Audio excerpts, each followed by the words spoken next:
मुख्यमंत्री पिछले 2 दौरों पर हरिद्वार में आप पत्रकार बंधुओं के मध्य में स्पष्ट रूप से कह चुके कि हम समस्त स्टेक होल्डर्स को बात करने के बाद ही किसी योजना के क्रियान्वयन की बात करेंगे। डीपीआर कह रहे हैं नहीं बनी है, आप लोग सड़कों पर हल्ला कर रहे हैं, राजनीतिक रोटियां सेकने के जो है बात की जा रही है। दूसरी बड़ी बात की और टैक्सी जो है कैंसिल हो चुकी है, प्रोजेक्ट रोपवे बन रहा था वो जो सरकार ने अभी जो है होल्ड पे रख दिया है।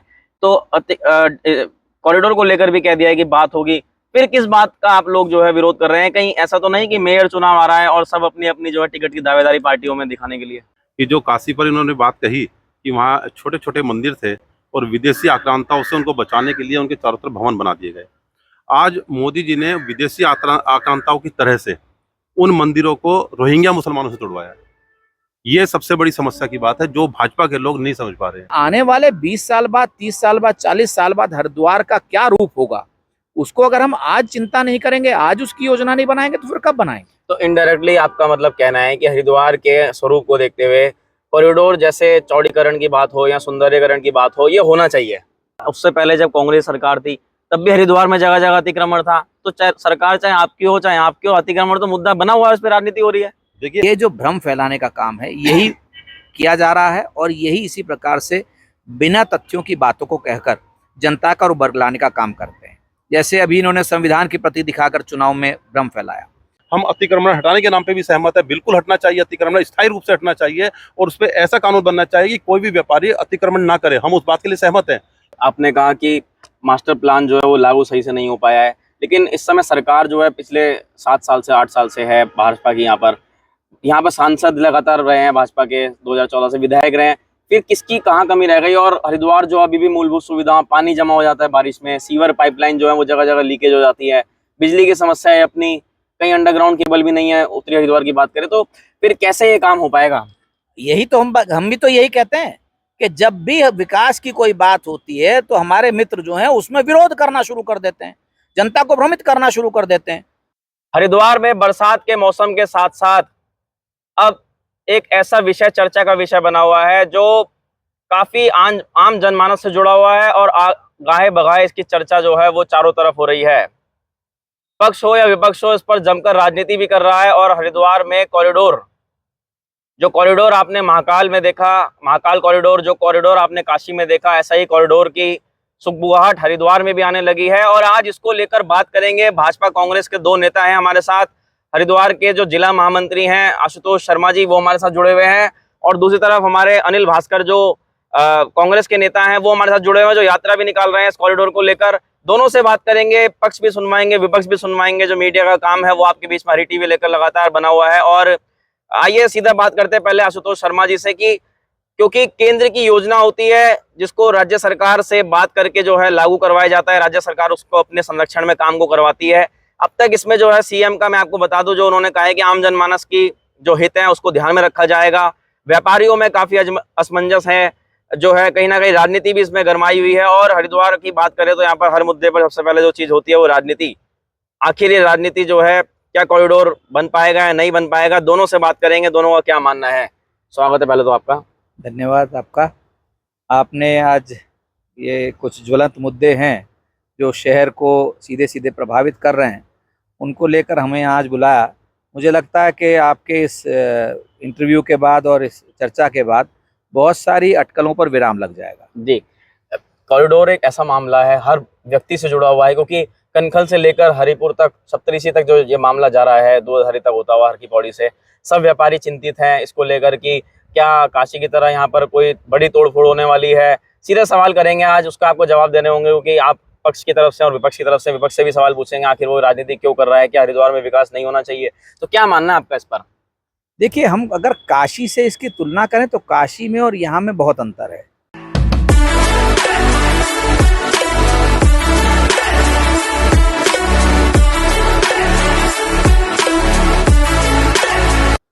काशी की स्थिति क्या थी कि काशी में बहुत छोटी छोटी गलियां थी, 2-2, 4-4 फुट की गलियां, जिनको हम आपचक के रूप में कह सकते हैं। उन गलियों से होकर गुजरना पड़ता था। तो काशी में दूसरा विषय क्या था, काशी में असंख्य मंदिर ऐसे थे जिनको विदेशी आक्रांताओं ने जिस वक्त इस देश पर आक्रमण किया, तो उन्होंने उन पर जब आक्रमण करना चाहा तो वहाँ के स्थानीय लोगों ने उनके चारों तरफ भवन बना दिए थे, जिससे हम अपने स्थानीय देवी देवताओं की रक्षा कर सकें। ये भाव उनके मन में था। तो उस जगह की तुलना हरिद्वार से किया जाना ये निश्चित रूप से बड़ा हास्यास्पद होगा। हरिद्वार पहले से बहुत चौड़ा है, बहुत व्यवस्थित है, और हरिद्वार तो उन शहरों में से रहा जिनकी नगर पालिकाओं को, जिनकी व्यवस्थाओं को प्रदेश सरकार द्वारा इनाम दिए गए, पुरस्कृत किया गया। तो ऐसी सूरत में हरिद्वार की तुलना वहां से की जानी ठीक नहीं है। हाँ, ये जरूर है कि हरिद्वार में क्योंकि निरंतर यात्रियों का आवागमन बढ़ता जा रहा है। आप अभी हाल फिलहाल में कांवड़ मेला होकर निपटा है, आपने देखा 4 करोड़ से ज़्यादा कांवड़िए हरिद्वार में आए। 15 दिन के इस छोटे से समय में 4 करोड़ लोगों का वजन सह पाना, क्या इस शहर की जो आधारभूत संरचना है वो इतनी योग्य है? क्या हमारी जो मूलभूत सुविधाएं हैं वो उतना वजन सह पा रही हैं? तो उस सब चीज़ों को देखते हुए और जिस प्रकार से मेलों के और इन सब चीज़ों का प्रचलन हरिद्वार में बढ़ रहा है, आयोजन है, धार्मिक आयोजन है, उनको देखते हुए आप ये मान के चलिए कि आने वाले 20 साल बाद, 30 साल बाद, 40 साल बाद हरिद्वार का क्या रूप होगा, उसको अगर हम आज चिंता नहीं करेंगे, आज उसकी योजना नहीं बनाएंगे, तो फिर कब बनाएंगे? तो इनडायरेक्टली आपका मतलब कहना है कि हरिद्वार के स्वरूप को देखते हुए कॉरिडोर जैसे चौड़ीकरण की बात हो या सुंदरीकरण की बात हो, ये होना चाहिए। चौड़ीकरण मैं नहीं इस शब्द को प्रयोग करूंगा, सौंदर्यीकरण होना और शहर के विकास की योजना बनना। शहर के विकास में सिर्फ चौड़ीकरण ही नहीं होता, सिर्फ सड़कों को चौड़ा करने से ही शहर का विकास नहीं होता, शहर की आधारभूत संरचना को विकसित करना भी उसके अंतर्गत आता है। और मैं समझता हूँ केंद्र सरकार हो या राज्य सरकार हो, उनका उद्देश्य यही है। जी, अनिल भास्कर जी, स्वागत है पहले तो आपका। धन्यवाद। आप विरोध कर रहे हैं, किन बातों को लेकर विरोध कर रहे हैं? क्योंकि विरोध भी उस चीज का किया जाता है जो बहुत ही ज्यादा मतलब जनता को जो है, अभी तो कोई शुरुआत भी नहीं हुई है, अभी जो है आप बता रहे हैं कि डीपीआर जो है सार्वजनिक करो, मुख्यमंत्री का बयान आ गया, अब किस बात का विरोध जो है सड़कों पर किया जा रहा है?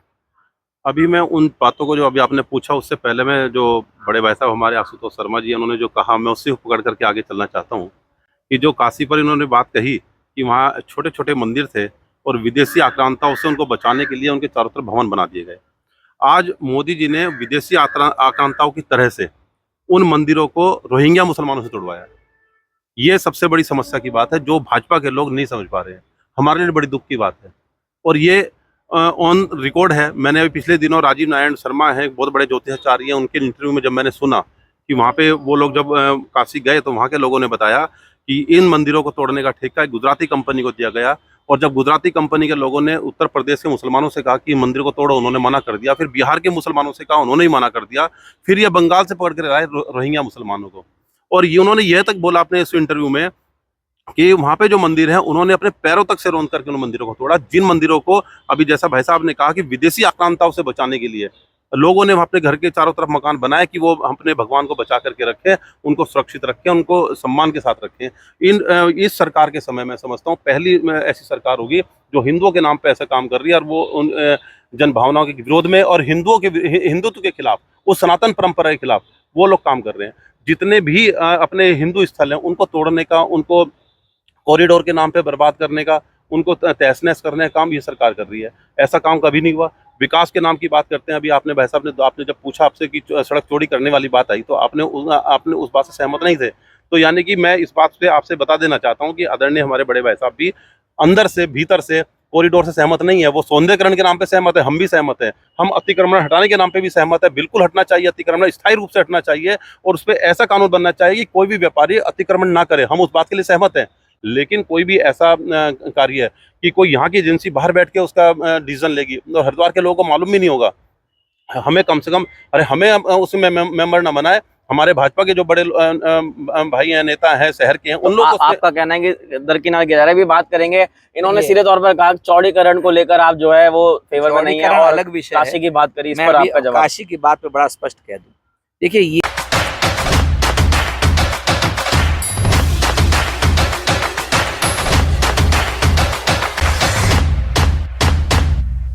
ये जो भ्रम फैलाने का काम है यही किया जा रहा है और यही इसी प्रकार से बिना तथ्यों की बातों को कहकर जनता का बरगलाने का काम करते हैं। जैसे अभी इन्होंने संविधान की प्रति दिखाकर चुनाव में भ्रम फैलाया। अब ये अभी चौधरी साहब ने कहा कि साहब वहाँ मंदिरों को तोड़ा गया। एक भी मंदिर तोड़ा नहीं गया, सभी मंदिर संरक्षित किए गए। तोड़ना शब्द ये कितना घटिया शब्द है और कितना खराब शब्द इन्होंने प्रयोग किया। आप हिंदू हैं, आप सनातनी हैं और आप ये कहते हैं कि मंदिर तोड़े गए। और अगर आप इतने चिंतित हैं तो क्या आप लोग वहां नहीं थे? क्या आप लोग वहां उसकी चिंता करने वाले नहीं थे? और आपको क्या लगता है कि बनारस के लोग उन मंदिरों को तोड़ने पर सहमत होते? कैसी बात करते हैं आप? बनारस सनातन धर्म का एक केंद्र है, विश्व का केंद्र है। वहां इस प्रकार की घटना हो सकती है क्या? ये झूठ की जो इस प्रकार के प्रचार किया जाता है, ये झूठ का प्रचार करना रोकना चाहिए। दूसरी बात उन्होंने कहा चौड़ीकरण को लेकर आप जो है ये फेवर में नहीं है, आप भी कॉरिडोर नहीं चाहते। नहीं, बिल्कुल नहीं। मैंने शब्द क्या कहा कि क्या किसी भी काम का किया जाना, किसी भी योजना का लाना, वो सिर्फ चौड़ीकरण होता है क्या? आप चौड़ीकरण तक ही क्यों सीमित अपनी मानसिकता रखते हैं? किसी शहर को विकास करने का अर्थ क्या सड़कें बना देना ही है? सिर्फ सड़कें बना देना तो विकास नहीं है। विकास करने के लिए आपको वहाँ पानी, शौचालय और मार तमाम चीज़ें उपलब्ध करानी पड़ती हैं। यहाँ सीवर लाइन की व्यवस्था हो, यहाँ पानी की व्यवस्था हो। अब पिछले 20-25 साल का हरिद्वार का इतिहास देखिए, जब से उत्तराखंड बना है उसके बाद से हरिद्वार के विकास में उत्तरोत्तर वृद्धि हुई है और निरंतर वृद्धि हो रही है। ये आप जहाँ हम बैठे हैं यहाँ सामने देखिए किस प्रकार से फ्लाईओवर्स बने हुए हैं, किस प्रकार से ब्रिजेस बने हुए हैं, किस प्रकार से सड़कें सुंदर हो गई। आज हरिद्वार के बहुत बड़े क्षेत्र में आपको अंडरग्राउंड वायरिंग हो चुकी है। आप हरिद्वार के बहुत बड़े क्षेत्र में लोगों को गैस पाइपलाइन कनेक्शन से मिल रही है। तो ये सब विकास है और इसी तरीके के विकास को किया जाना आवश्यक है। क्योंकि आप जब तक देखिए यहाँ मास्टर प्लान लागू हुआ, लेकिन मास्टर प्लान के अनुसार विकास नहीं किया गया। मास्टर प्लान को लाया गया, उसकी योजना बनाई गई, लेकिन उसको लागू कर धरातल पर नहीं उतारा गया। हमने 25 साल निकाल दिए इस काम में, अब हम और 25 साल निकाल देंगे। तो आप सोचिए 50 साल में एक घर में हमको मरम्मतों की जरूरत होती है, घर को हमें पुताई, डेंटिंग, पेंटिंग की जरूरत होती है। तो इस शहर को, जिस शहर में निरंतर आने वालों की वृद्धि हो रही है, उसके लिए क्या हमें इसकी जरूरत नहीं पड़ेगी? आपने कहा कि मास्टर प्लान जो है वो लागू सही से नहीं हो पाया है, लेकिन इस समय सरकार जो है पिछले 7 साल से 8 साल से है भाजपा की। यहाँ पर सांसद लगातार रहे हैं भाजपा के, 2014 से विधायक रहे हैं। फिर किसकी कहाँ कमी रह गई? और हरिद्वार जो अभी भी मूलभूत सुविधा, पानी जमा हो जाता है बारिश में, सीवर पाइपलाइन जो है वो जगह जगह लीकेज हो जाती है, बिजली की समस्या है अपनी, कहीं अंडरग्राउंड केबल भी नहीं है उत्तरी हरिद्वार की बात करें तो। फिर कैसे ये काम हो पाएगा? यही तो हम भी तो यही कहते हैं कि जब भी विकास की कोई बात होती है तो हमारे मित्र जो हैं उसमें विरोध करना शुरू कर देते हैं, जनता को भ्रमित करना शुरू कर देते हैं, एक आंदोलन के रूप बना लेते हैं। यही तो हम चाहते हैं कि आप लोग इसमें हमारा सहयोग करिए। कोई अच्छे आपके पास सकारात्मक सुझाव है तो सुझाव दीजिए, आपके सुझावों को न लिया जाए। मुख्यमंत्री पिछले 2 दौरों पर हरिद्वार में आप पत्रकार बंधुओं के मध्य में स्पष्ट रूप से कह चुके कि हम समस्त स्टेक होल्डर्स को बात करने के बाद ही किसी योजना के क्रियान्वयन की बात करेंगे।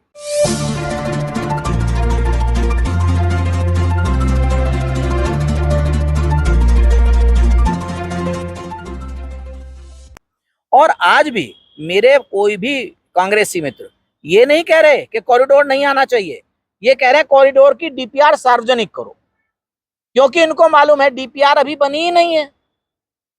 ये भ्रम की नैया पर चला रहे हैं पूरा काम और उसी आधार पर ये जनता को भ्रमित करना चाहते हैं। आपने कहा डीपीआर नहीं बनी है, मैं एक सवाल ये पूछना चाह रहा था कि इन्होंने अतिक्रमण को लेकर एक बहुत सही मुद्दा उठाया है कहीं ना कहीं कि अतिक्रमण शहर से हट जाएगा तो एक जो है आपको सड़कें अपने आप चौड़ी मिलेंगी, अच्छी चीजें दिखने लग जाएंगी, ट्रैफिक जाम नहीं लगेगा। और अतिक्रमण वाकई में शहर में समस्या बनकर उभरा हुआ है। इस पर क्या काम आपकी तरफ से किया गया अब तक? क्योंकि कुछ नजर तो नहीं आता सड़क पर अतिक्रमण। बिल्कुल सही कहा इन्होंने, और इनको ये बात लिखित में दे देनी चाहिए सुझाव में अपने कि साहब अतिक्रमण हटना चाहिए शहर से। अभी आपने कहा कि सब व्यापारियों को इस बात के लिए बाध्य किया जाना है कि अतिक्रमण ना हो और उस पर इतनी सजा उनके लिए तय कर दी जाए। बहुत अच्छी बात है, मैं स्वागत करता हूं इस बात के लिए कि इन्होंने व्यापारियों को इतना बात कहने की हिम्मत तो की, ये साहस तो किया। अब जो आपने कहा कि नहीं दिख रहा है या नहीं दिख रहा, देखिए हरिद्वार में क्या परेशानी है, हरिद्वार में निरंतर फ्लोटिंग पॉपुलेशन रहती है और फ्लोटिंग पॉपुलेशन रहने की वजह से यहाँ बाहर से बहुत सारे लोग आते हैं, वो व्यापार करते हैं, वो घाटों पर अपनी छोटी मोटी छबड़ी छुबड़ी लगा के और वो लोग बैठ जाते हैं। अतिक्रमण ज्यादातर वो दिखता है जो नगर क्षेत्र में, जिसको व्यापारियों का अतिक्रमण कहा जा सकता है। तो व्यापारियों के अतिक्रमण के नाम पर ज्यादातर क्या होता है, वो टंगाव कर लेते हैं और ये सब चीजें कर लेते हैं। अस्थाई ज्यादा है, स्थायी प्रकृति का अतिक्रमण यहाँ कम है। स्थायी प्रकृति का जो अतिक्रमण है वो सरकारी भूमि पर जिसको कहा जाए वही स्थायी प्रकृति का अतिक्रमण है। तो उसको हटाने के लिए समय समय पर सरकार काम करती है, लेकिन आप भी जानते हैं कि व्यवस्थाओं को बनाने में और जिस प्रकार के हमारे राजनीतिक मित्र निरंतर उसमें व्यवधान पैदा करते हैं, उन सब चीजों को लागू करने में परेशानियां। मैं बात करूंगा आपसे, अब डीपीआर कह रहे हैं नहीं बनी है, आप लोग सड़कों पर हल्ला कर रहे हैं, राजनीतिक रोटियां सेकने के जो है बात की जा रही है। दूसरी बड़ी बात की और टैक्सी जो है कैंसिल हो चुकी है, प्रोजेक्ट रोपवे बन रहा था वो जो सरकार ने अभी जो है होल्ड पे रख दिया है। तो कॉरिडोर को लेकर भी कह दिया है कि बात होगी, फिर किस बात का आप लोग जो है विरोध कर रहे हैं? कहीं ऐसा तो नहीं कि मेयर चुनाव आ रहा है और सब अपनी अपनी जो है टिकट की दावेदारी पार्टियों में दिखाने के लिए? सबसे पहले मैं फिर दोबारा से काशी से शुरू करूंगा। मैं काशी पे नहीं, आज हरिद्वार की। काशी पे इसलिए करूंगा कि भाई साहब ने कहा है कि हम लोग अच्छा। झूठ बोल रहे हैं, तो इसका मतलब हम झूठे साबित हो जाएंगे। हमने कहा है कि हमारे शंकराचार्य अभिमुक्ता सर ने भी कहा है कि 150 के लगभग मंदिर तोड़ दिए, उन्होंने लाइव कहा है। और एक मिनट, नहीं भाई साहब, मैंने अभी आ रहा हूं। तो उन्होंने बोला कि 150 के लगभग मंदिर तोड़ दिए। अभी मैंने जिनका नाम लिया राजीव नारायण शर्मा, आज की तारीख में अंतर्राष्ट्रीय स्तर के ज्योतिषाचार्य हैं।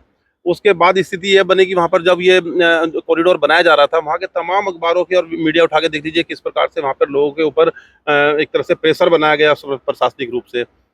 उसका गुस्सा लोगों ने अब वोट दे करके निकाला। जब मोदी जी हारते हारते जीत गए, लेकिन मैंने क्या कहा, हारते हारते जीत गए ना जी, हारते हारते ही जीते हैं, वो हार ही चुके थे मोदी जी, ठीक है ना, एक प्रकार से। तो ये स्थिति बन गई थी, लोगों ने गुस्सा वहां पे निकाला, 3 लाख वोट के लगभग कम हो गई, ठीक है, उसके मतलब जीतने के बावजूद भी।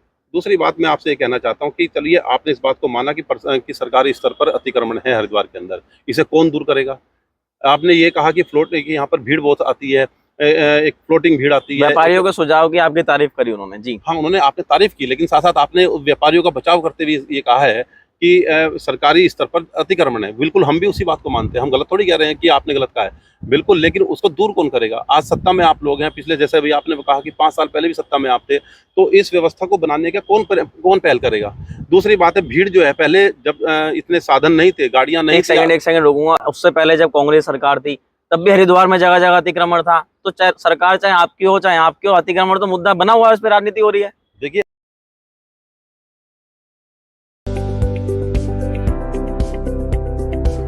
MIT धालवाला, ऋषिकेश, उत्तराखंड।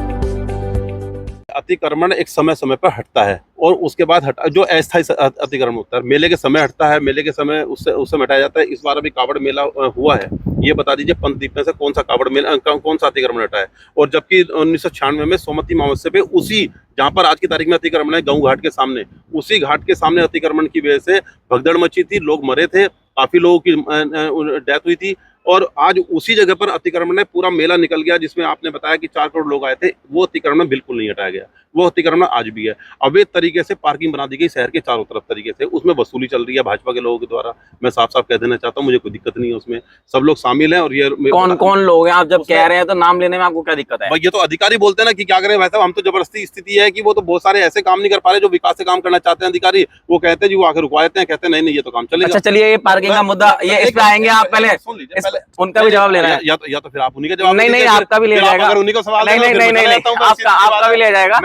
जब तक आपने उनसे बात की, मैं बिल्कुल शांति से बैठा रहा, बिल्कुल बैठा रहा। मैं बहुत टैक्सी पे आ रहा था, डीपीआर को लेकर आ रहा था। पहले ऐसा होता ना कि बहुत सारी बातें आपने कही हैं, बिल्कुल, अगर मैं उसको विस्तार से कह लूं तो ज्यादा अच्छा रहेगा। बिल्कुल। तो मेरा कहने का सिर्फ मतलब यह है कि फिर बहुत सी बातें स्लिप हो जाती है, तो उससे कोई फायदा नहीं होता है।